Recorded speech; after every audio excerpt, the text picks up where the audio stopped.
Hello and welcome to DFS Coach Talk. It is Friday, June 11th, 2021. I am Andrew Hansen alongside Joe Sarvati, affectionately known as Coach.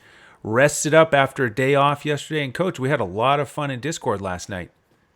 I'm telling you, man, I'm taking the night off, spending some time with the kids, doing, watching some TV, and all of a sudden, kids said, "Man, Dad, your phone is going crazy over there. What's going on?" And of course, it's another Andrew Hansen takedown. So congratulations, my man. That is unbelievable. Why don't you tell them what it was, the amount, which contest? Because I know our members were going crazy. We had a lot of residual hits from all of our members. It was awesome. Yeah, thanks a lot. Thanks for all the support. It was the $9 entry on FanDuel, tied for first with two others for 45,000. So Woo, really a lot of fun. Enjoyed it. nice. And it was the steal from Rudy Gobert that did it in the last few seconds. So like Godfather of Gains said, one of our members, Viva la France. I gotta thank Rudy Gobert. He came up doubt. big, and it was pretty exciting because I was in 117th place before that play, and I knew that everybody in front of me did not have Gobert. So I needed something from him. He got the free throw, and then Clippers pushed it up the court, and he got that steal, and that's what vaulted us to the top. So yeah, Wow. a lot of fun, and thanks to all the members for their support. Deluxe for her positive vibes yesterday. I mentioned that. Yeah. The Discord is just great. Really pulling for each other, and it just all came together. And I hope it helped folks who aren't even members, because I hit on all the players on the podcast. Gobert was the one I didn't focus on the most. I was on Zubats in a lot of our builds, but I did build one with enough to pay for Gobert, and so I went with it. But That's awesome, man. yeah, so really fun takedown, but another solid night for our members too, because all the primary builds worked out. So solid cash for us on DraftKings, FanDuel, and Yahoo. So really love the energy here and the momentum that we've got going in the playoffs. I mean, we're right now on fire, I think, more than we've ever been. I mean, we had been waiting for the NBA playoffs because we felt like, all of the meticulous detail throughout the year would really pay off when these, rotations shortened to like 7, and we knew, what to expect. And man, it has played out that way. We have been just killing it. And then on top of that, baseball's been on fire. I had multiple takedowns 2 days ago in baseball. Crash Davis, our lead baseball guy, has been hitting, I think he's 8 of his last 10 slates. He's on fire. Tyler Pitzer's been pitching in, and baseball's just rocking and rolling. Then I with all that going on yesterday, I jump on golf, and my stinking guys winning the tournament. So, we're also hammering away at golf as well. So we're going. We're going to have that broom out there that I always post in Discord. Yeah. We're going for the sweep this weekend. That's Let's do all I it. can say. So listen, if you're out there and you want to try us out and you're a longtime listener, this is the chance. Fridays are the best day because you get all of our golf lineups tonight for the weekend only. You get all of our baseball for the next 3 days.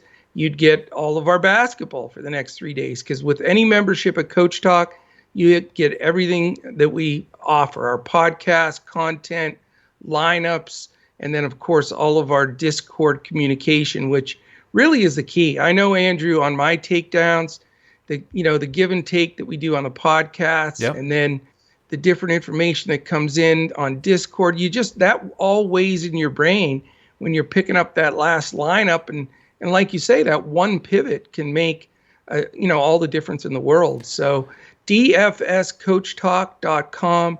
You can sign up right there, again, for that 3-day membership that's $10, or we have several other options for membership as well. So had to get that out there because I'm just so proud of your effort. And, also for any new members and new listeners, and I hate to brag on you this much, Andrew, but over the last, 9 months or 8 months, why don't you share with everybody what your big takedown total numbers are, if you don't mind, because I think it's extremely impressive because, as you know, here at Coach Talk, we build everything by hand. We don't dump things into an optimizer and just use the statistical analysis and spend a ton of money to max enter a bunch of contests.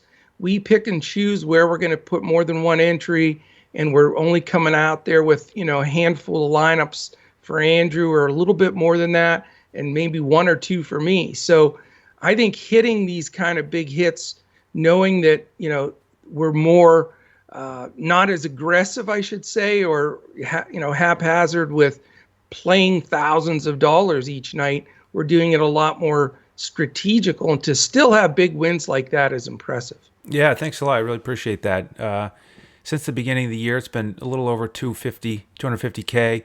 Had the 81,000 in football on FanDuel, 121,000 night in basketball.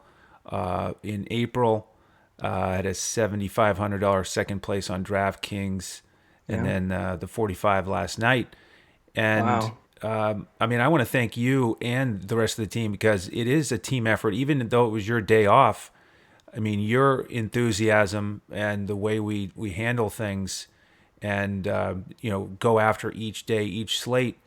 It helps me for sure. And if you look at the lineup, it had Clarkson and Ingles. And you, from the beginning of the season, if Mike Conley's out, you've always been on Clarkson Plugging and those Ingles. guys in. Yeah, it's become like second nature for us. And I did it again yesterday. So I thank you for that as well. Oh, absolutely, man. And I'll tell you, it can be done. We have a Coach Talk process that we really push here, because we want to, have people be able to sustain and win long term. I don't know if it's going to be as fast as the way Andrew does it, but hey, 6 months, $250,000. I think maybe it's time you guys jump on DFS Coach Talk with us. So, absolutely. All right, man. Let's jump into talk these some games. more hoops. Like you said, let's try to do it again tonight. Sure. Let's stay hot. We've got 2 games again, 7:30 and 10 Eastern. We're starting with Philly and Atlanta. And one thing I did yesterday, Coach, I talked about the slate as a whole, and interesting that tonight the totals and the lines are about the same. We've got 224.5. Crazy? Yeah. Game 1, Philly favored by 1. This is BetUS.com.pa, our presenting sponsor today. And then Game 2, almost the same total, 223. Denver favored by 1.5 at home. So I love it. So zero influence from the lines. Vegas, hands off for Vegas on our lineups tonight. It's all equal. That's right. So we're going to battle in and here, look at the prices, look at the matchups, and figure out how we want to go about this build. So I'll start with Philly in Game 1. It is tied here, 1-1 as they go to Atlanta. And Embiid marked as questionable, but that really hasn't stopped him in games 1 and 2, has it, Coach? No. I was so fast to roster him this last time, and he really was the anchor of cashing for me. And he was owned, but not like ridiculous like usual, because people were afraid of the injury. But he's awesome. He is absolutely awesome. He has dominated this series and made Capella look like nothing. I know, it's hard to believe. Really hard to believe with the knee issue, but it hasn't stopped him. You've been on him. I haven't been as heavy into his ownership. He's gotten my attention, though.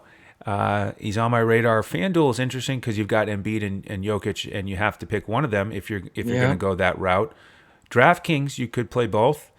So I'm curious to see where you're leaning on FanDuel, but he's definitely in play for me.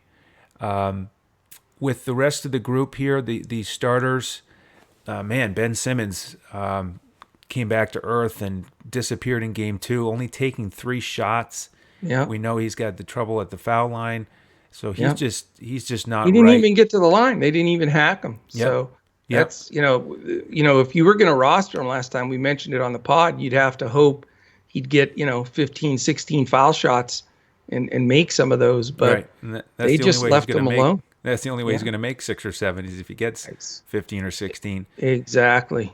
Philly obviously won that one comfortably, so it wasn't down the wire strategy where they needed to foul him.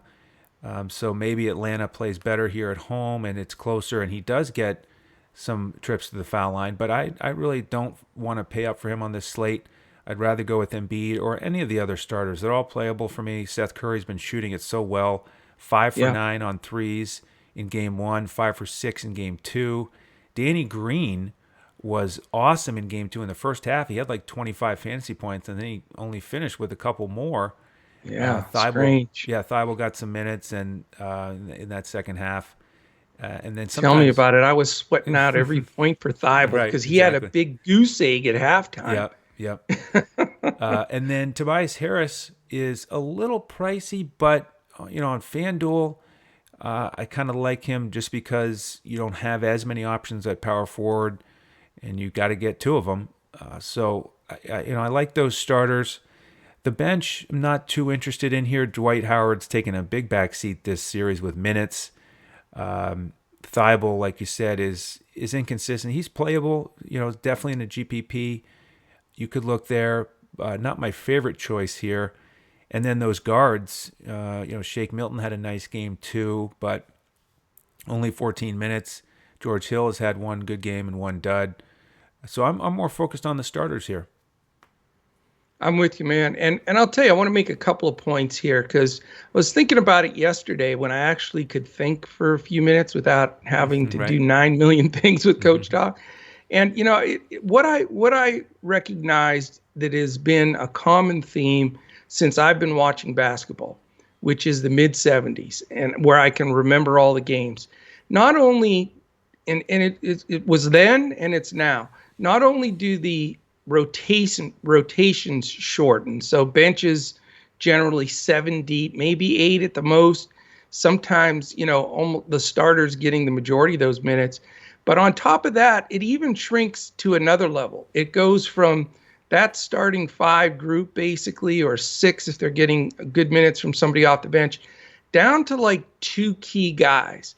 And that's what's amazing to me is the level as it gets tougher and tougher, the cream rises to the top. And I remember literally back in the day, like when the Lakers would get in the playoffs, they had a great team with tons of good guys around them, James Worthy and AC Green, and I could go on and on. But when it came to the playoffs, in the finals or Eastern Conference final, Western Conference final, it was basically Magic and Jabbar.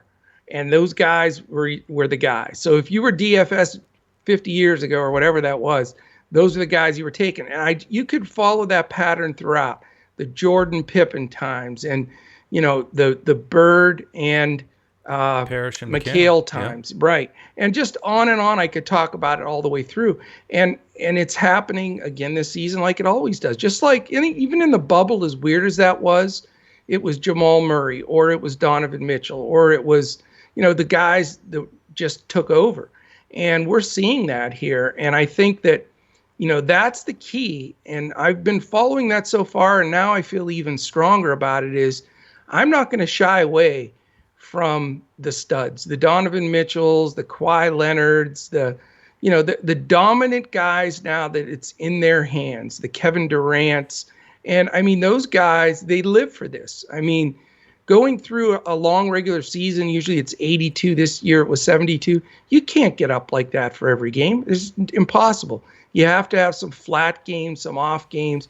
But now it's like 100 miles an hour. So my key factor the rest of the way, and a good strategy I think that everybody should follow, which we've pretty much been doing anyway, but stars and scrubs. And when I say scrubs, it's not guys like we're hoping play. Right. I'm not saying, even like a Lou Williams or something like that might get 10 minutes or something. I'm saying the scrubs are the Kevin Huerters, the Danilo Gallinaris. Right. These guys are going to get minutes. They're assured to get minutes. Even a Matisse Thybulle, who I used last time, he's not good offensively, but he's going to get 25 minutes. So those guys have to be necessary in my book. And the thing is, you just have to catch those guys on the right day. So for me, I start my builds like I've been doing with the Embiids and the Durants and all these guys. And it's just, sometimes those secondary guys that you get in there are enough to get you in the money. You just have to pop them exactly right when they have their monster game. Now, I was very lucky with Gallinari the last game. He was hitting 5-3, 7 for 15 from the field, grabbed 9 rebounds and had 2 assists. He was the value play of the day, and I had him, and it was awesome. But my second buy down guy was Thibault, who, again, he had 0 at halftime. He scratched out to like 10 or something. But if you can get both of those guys, you got the big money. We're in Andrew Hansen territory at that point. But you'll see as I'm talking these through, and I wanted to bring that up to start out with, is you'll see that that's going to be a pattern that I think you can't avoid. Because if you mid-level build, I mean, if you're just Tobias Harris, Clint Capella, all those guys that are expensive, but they're not the top-notch guys that are going to take it down, I just don't think it's going to pan out, because you're having to chase these big numbers all the time. So I wanted to share that. Now, one thing I'll say about Ben Simmons. Ben Simmons, he can't shoot. We know that. So everything he gets has got to be, he's basically has to have a triple-double. So even if he only gets 12 points or something, if he has one of those games where he can get 14 assists and 14 rebounds or whatever, then you're in good shape. I don't believe that he's obviously shook a little bit with this whole foul shot thing. He still won't shoot the ball outside like 3 feet. So he's risky to take. At his price, I think he's just too expensive and doesn't make that upper echelon and doesn't make the bottom group because he's too expensive. Right. So he's caught in no man's land for me. What I will say finally, and we called this on the podcast, I was adamant about it. I couldn't believe, because I went against Trae Young the first game, and Doc started Danny Green on him, who Danny Green used to be a great perimeter defender. He's not anymore. He's older. He's just medium. And you can't be just decent against Trae Young and his quickness. And he scorched him for like 25 points in the first quarter. Since that point, he finally put Simmons on him, and he started Simmons on him in this game too. And you saw the effect. I mean, he's going to get points. There's no question about it. But he didn't break any slate at 6 for 16 and 1 for 7 on a bunch of contested threes. So, he does get assists. So he is always in play because of that double-double, more than likely double-double upside, but, not a big stocks guy, not a big rebounds guy, and he's expensive. So my theme stays the same. As long as they keep playing Simmons on him, I'm going to be off of him. So who else do you look at, from the Atlanta side? Couple of things here, Andrew. It's in Atlanta. The crowd's going to be absolutely frenetic. They haven't had a playoff game there in quite a while. It's tied 1-1. So much on the line here. I really think, the two guys that I'm looking at are Bogdanovich and Herter. And Bogdanovich has become really, there were plays where they went to him for the shot on design plays after a timeout and not Trae.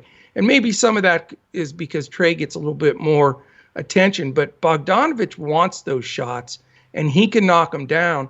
And I've noticed his trend lately is he's diving in there, Harden-esque, if you will, and getting a bunch of cheap rebounds. He had 7 more of them this last game. And I think, he's going to get enough stats all the way around that really to pay his number. And he's just in that, range where I think he's a good play. The Kevin Huerter situation makes perfect sense to me. I mean, he's a shooter. They have a lot of faith in him. 8 for 10 from the field. The second that DeAndre Hunter was eliminated for the season, that was the problem. The split minutes between Hunter and Huerter aren't there anymore. Huerter's going to get the majority of those minutes. It does not matter that Solomon Hill's starting. Anybody that is playing him, good luck, because he's just not in there to do anything offensively. He's in there to be physical. He's probably not even going to start this game. I'd be shocked if he did. If he does, maybe he gets a 10-minute run. So he is completely off my board. So for me, it's Bogdanovich, Huerter I'm focusing on. not going Capella or Collins just because of Embiid's interior defense. And even when Embiid's out, as crazy as he is, Dwight Howard's defense in the paint is intimidating. So I really like those guys. And then on the Philadelphia side, the question of the night is this, Andrew, and I hate to do this to our listeners because I know some of them get upset. We're listening and we want to hear your picks. Well, I give you everything. I'm an open book, believe me, but I haven't decided between Embiid or the Joker yet. I am 50-50 torn. I mean, Denver has to win, and he's a fantastic play, but it's Joel Embiid in a series where he's dominating and looks really good. He doesn't look hurt to me. I know he's playing hurt, but he's playing terrific. So the jury's out, Andrew. That's the decision I have to make. Embiid or the Joker. There's no Vegas line to help me. There's no nothing. It's you got to make that tough decision. But on the sites like Yahoo and DraftKings where you can play both, it's just so tough because you lose the opportunity to get those second flight Bogdanovich guys if you play both. So it's probably going to be, as the day goes on, we follow the news, we talk in Discord, I'm eventually going to make my decision between those two and just, hope that my guy smashes and the other guy just has an average game. And then last thing for Philly, sorry so long-winded here, I had the day off. I got a lot of energy back. Right. So, other than that, I can't go through the sweat with Thibault again. I know he got 24 minutes, but he just doesn't do anything offensively for such long stretches. And he's really out there to defend, and I get that. So I don't want to sweat that. Maxey only got 5 minutes. That was disheartening. So he's off my list. Howard only 10. So really the only other guy I'm looking at right now, and I know there's probably going to be some regression, but he's another guy that came through for me, and that's Seth Curry. His price is good. He got close to 30 minutes. He made 5 threes, and he's just, rising to the occasion. But the only risk with him is he is scoring dependent and then some. If you look at his stats, how do you play 30 minutes, Andrew, and 0 rebounds, 0 steals, 0 blocks, 0 turnovers, 0 just about everything else? So you would think that's why I like him, though, because is he going to shoot 8 for 13 from the field with 5 threes? Probably not quite to that extreme, but I don't think he's going to end up with zeros everywhere. He's going to grab a few rebounds or a steal here and there. So I think it evens out and makes his salary worthwhile. And they really don't have a guy to stifle him there, unless, they try to come up with, maybe a Snell if they give him minutes again, which, they haven't really been, wanting to do. He only got 2 minutes and 43 seconds, but he's about the only guy off, of that team, I think they could check him. So he's in play as well. So there you go, man. Yeah, I'll follow up on Curry there. I agree. Sort of like Bojan Bogdanovic, where he can put up 25 points and not do anything else, and makes more sense for him. Don't you contractually have to shout out Phil whenever you say Bogdanovic? I do, yeah. He sees it. Marjanovic, Bogdanovic, what a crew. Gobertovic now. Yes. So Seth Curry, here's the thing, is I want to transition to Bogdanovic and Herter. They're all shooting guards on FanDuel. So you can only play 2 of them. They're in that similar price range. Bogdanovic the most expensive, of course. And there's some shooting guards in the second game who you might want to look at, like Booker, and you've got Barton there, probably getting more minutes. So it's a tough decision on FanDuel. I do like Curry, Bogdanovic, and Herter as possibilities. And I agree with you. Herter in a great spot. Doesn't matter if Solomon Hill starts. Herter's going to get 30 minutes plus again. So that's where I'm looking on the Atlanta side primarily. I also want to fade Capella, Lou Williams. Trey, I think, is a little overpriced now with Simmons D. Collins is like maybe a last guy in for me, but not my favorite target with not as many shots. So a little lighter on the Atlanta side here. and not spending up like I plan to with guys like Embiid. Beautiful. All right, Coach, before we transition to game two, just want to invite folks again to join us. We didn't mention the playoff package. If you want to join us for the rest of the playoffs, get the 111 package for 2 months on our website, dfscoachdoc.com.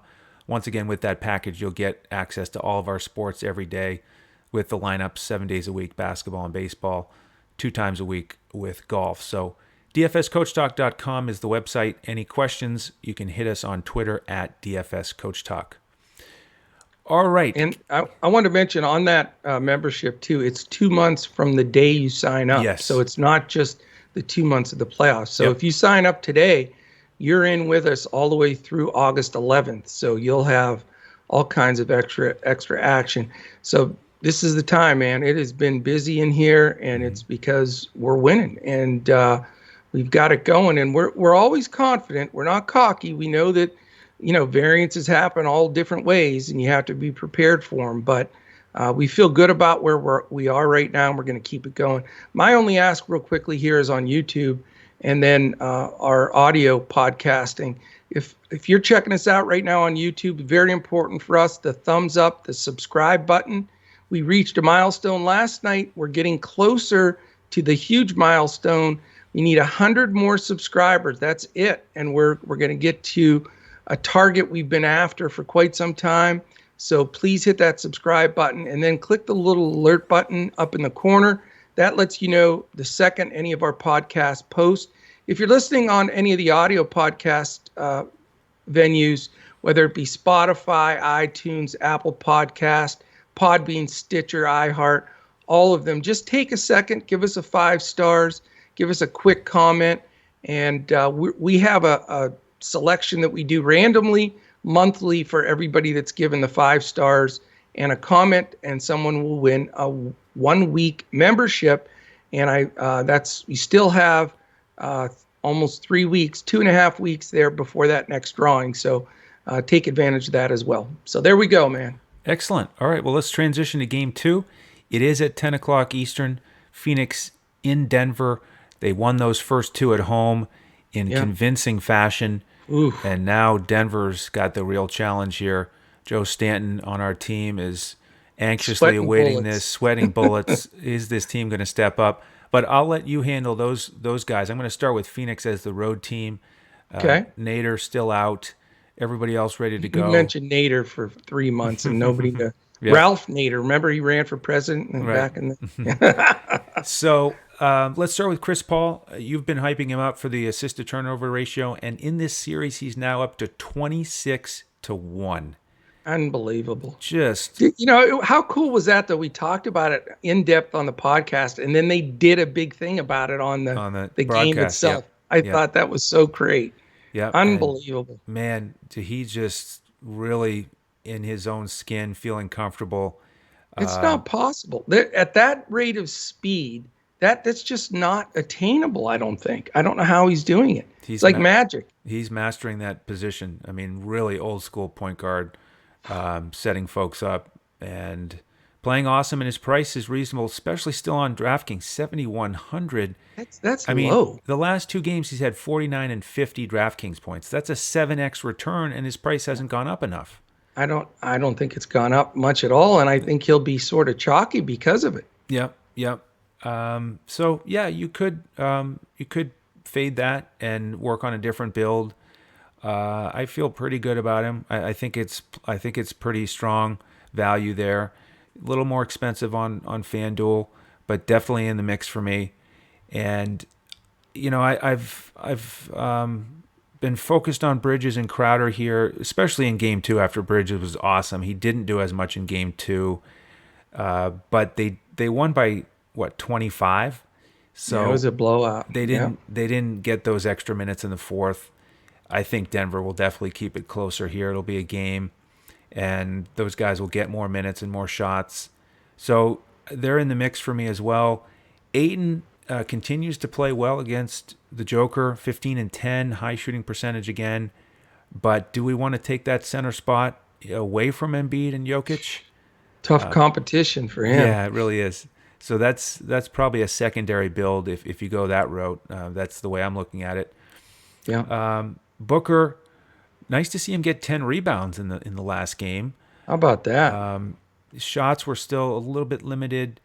And if you go with Embiid or the Joker, then it's tougher in my book to get to Booker. But he's pretty solid and certainly playing with confidence. And then with the bench, Torrey Craig is still my favorite there. Still a really good price. He's in that crowded shooting guard position on FanDuel. Sarge got a few more minutes. Again, the blowout helped, so I'm not going to go there. Little foul trouble too. Yeah, a little foul trouble. For Ayton. I'd rather go with one of the bigs off the bench for Denver. And then Payne and Johnson, they're okay. Not huge minutes, so not my favorites. But I do think I'll have at least a couple of Suns. Probably Paul is my favorite, and then at least probably one of Bridges and Crowder. Yeah, this is a tough call. This is the game. This is the side of the four teams, or whatever you want to call the one of the four teams that I'm struggling with the most. I agree with you on Chris Paul, 100%. I think he's underpriced, and when when any player of his level is locked in like this, it's hard to not go with him. I mean, that 15 assists with no turnovers stuff is just ridiculous, and he's going to get you some steals. He's the active steals leader in the entire NBA for his career. So, it's not like that would be a surprise if he didn't get some. Now he didn't get any last game, which is a good sign too. So I think he'll get some of those. Only 10 shots, but that's, if you're going to have 15 assists, you could live with 10, 12 shots as long as he keeps making a high percentage of them. So I think he's the best play on that side of the ball. I'm not going to go with Booker. And you know me, I'm a Booker guy. I've been booking it every game in the playoffs. But there's two things. One, it's in Denver. I think Denver's, altitude, a little bit of an effect on opposing teams. Plus the crowd. Now that we're seeing all these crowds back and the places going bonkers, it has a big effect. I think it's going to have an effect in both of these games tonight, because you've got two very hungry teams, that have never won a championship, Atlanta and Denver being home. So, they're going to be fired up, and Booker feeds off the crowd some, but he's just such a stud when he's on. But the other reason is the price. Like I said, explained that whole theory I'm having now with the way I want to build. And then the fact that Barton's probably going to play some more minutes. Now, he had like a 15-minute restriction or whatever they called it the last game, and he played 15 minutes, 49 seconds. Maybe that goes up to 20, and a lot of that time he very well could be guarding Booker, and he does give Booker some trouble. They also ran some doubles at Booker, if you noticed. Yep. And they just did some blitzes, they call it. So it wasn't like a true double, but it makes you have to give up the ball.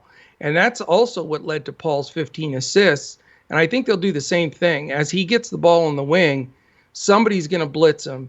They'll give up the ball to Paul, and he usually finds the open man because it's 4-on-3 at that point, and that's where he gets his assist.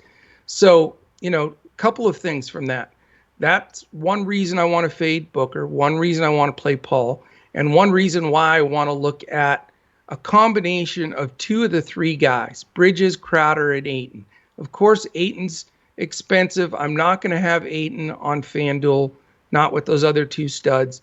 But Ayton could be a fine utility guy on DraftKings and FanDuel, because it saves you a lot from trying to roster Embiid and the Joker. If you do either Embiid or the Joker with Ayton, that's a nice punch. So that's a good opportunity there.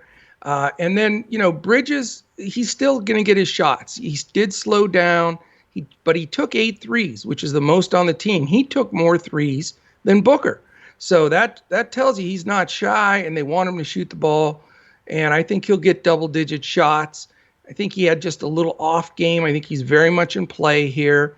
And Crowder, the only thing with Crowder, why I sort of like Bridges a little bit better today, is he's a crowd motivated kind of player. When he was here with the Mavericks, you could see home games when that he would feed off of that crowd like nobody's business, really get the team and the crowd going. And I think being on the road is going to be a little bit tougher for him to get as stoked up. And there are stretches when he's just focusing defensively. And with only 5 shots like he had in the last game, even though he made 4 of them, it worries you a little bit. But again, the build and the salary have to dictate that. So he's very much in play for me.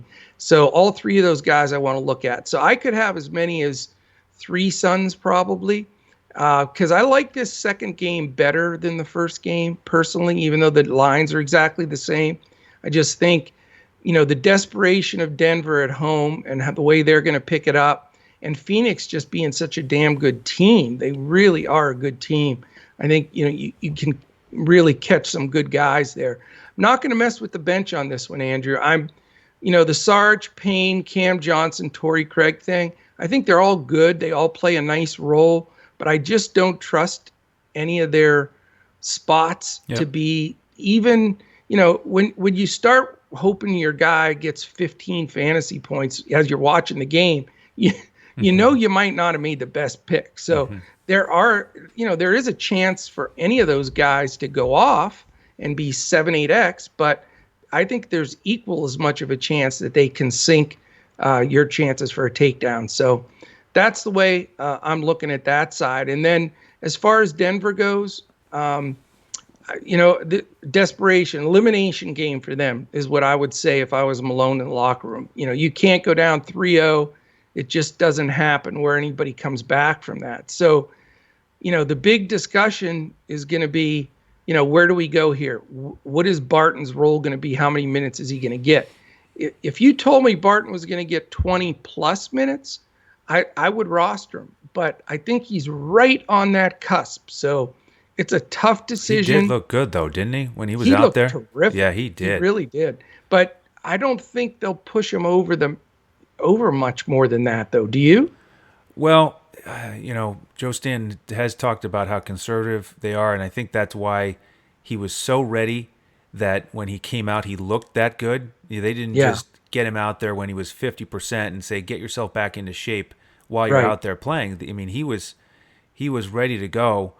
But like you said, the season's on the line, and they need him. He looked great. I mean, don't you want to, quote unquote, risk that he blows out the hamstring again rather than lose? I mean, they're not going to have played him in game 2 if they felt like that was a real risk. And so I think he plays at least 20. Who knows what they say? If they say, it was 12 to 18, now we're looking at 15 to 22 or something. But I think 20 for sure. If you're looking at something over 24, I think it's a little hard, but I think he's going to be out there, a little bit more than in game 2. You would think so. I mean, the league sort of changed a little bit when KD blew his Achilles in the playoffs, because he had come back, played a little bit, but they said, well, maybe we shouldn't play him, and there you go. And we've seen this pattern a little bit. And teams, I think, are very cognizant of that. Now, I agree with you. If he's feeling good, and he can get that 20 to 25 minutes, then you got to consider him. But that's a big call. So, and he's not that cheap. I mean, he's right in that same price range as Herter and Curry.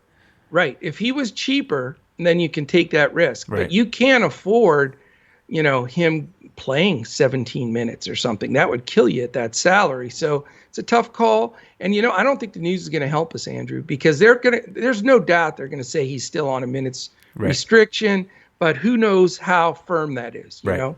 Agreed. So we got to just really, that's a tough call today. The other guys in there, obviously the Joker, again, for me, it's going to be Embiid. I mean, he was just so damn good, and, in stretches he struggled, but he just didn't have a lot of help around him. Everybody else sort of, pooped their drawers, if you will.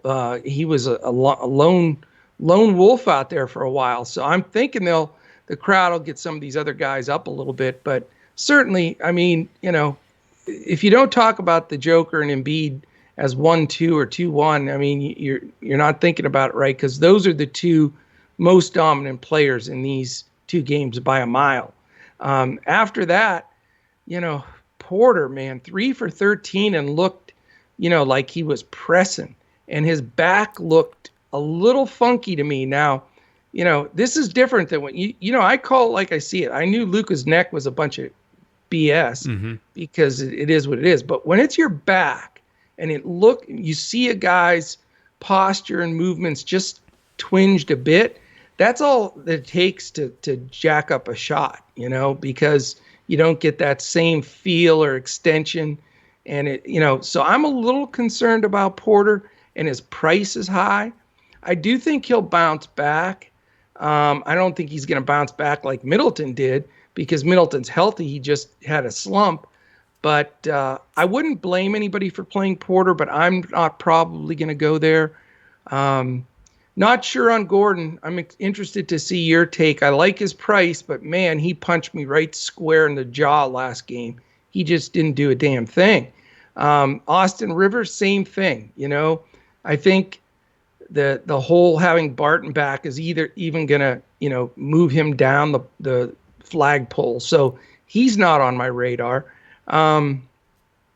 Campazzo, terrible game. Just a terrible game, but I do like that he played almost 30 minutes. I think he'll improve. He's an emotional guy. It's a home game. I think he's playable at his price, maybe for the second point guard with Paul on FanDuel, but that's the potential thing. The two guys I'm interested in this game, God bless you for that Millsap pick too. I don't know how anybody had the guts to play him, but he was terrific in 11 minutes. The two guys I'm looking at as saving cost are JaMychal Green and Monte Morris. I know Monte Morris was bad, but he's still going to get 25 plus minutes. There's no doubt in my mind. And he's streaky. He can go 1 for 7 or he can go 7 for 8. Believe me, in one quick, turn. And he always gets some assists and rebounds and usually a couple steals. So I think he's in play. The guy that's really moved up for me that I didn't consider earlier was JaMychal Green, but he's given them a lift off the bench throughout this series, and I think they'll go to him for mid-20s minutes again.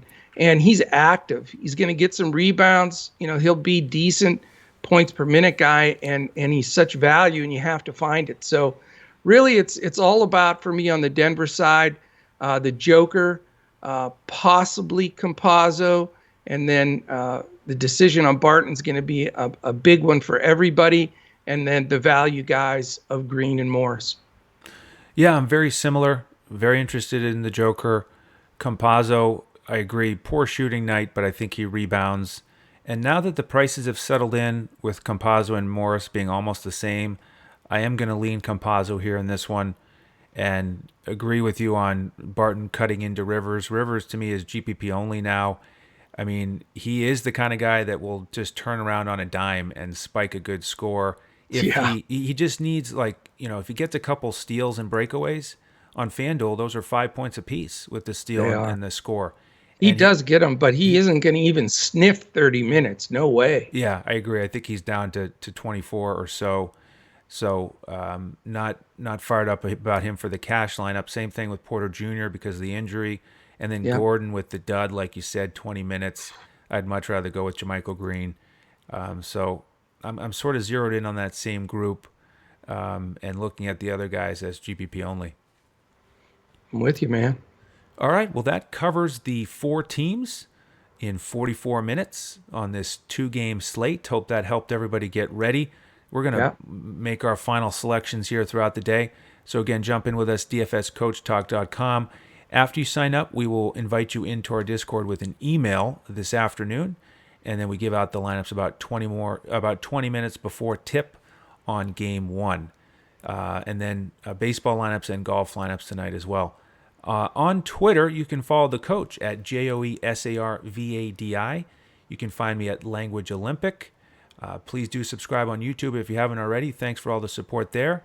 And make sure to tune back in again tomorrow because Coach will get everybody ready for the Saturday slate, and I'll also be chipping in with a GPP lineup. So we're going to keep cruising along here throughout the playoffs and just keep crushing it. So thank you for all your support on behalf of the coach and the rest of the DFS Coach Talk team. I'm Andrew Hansen, and we'll see you tomorrow as we look to crush it in DFS.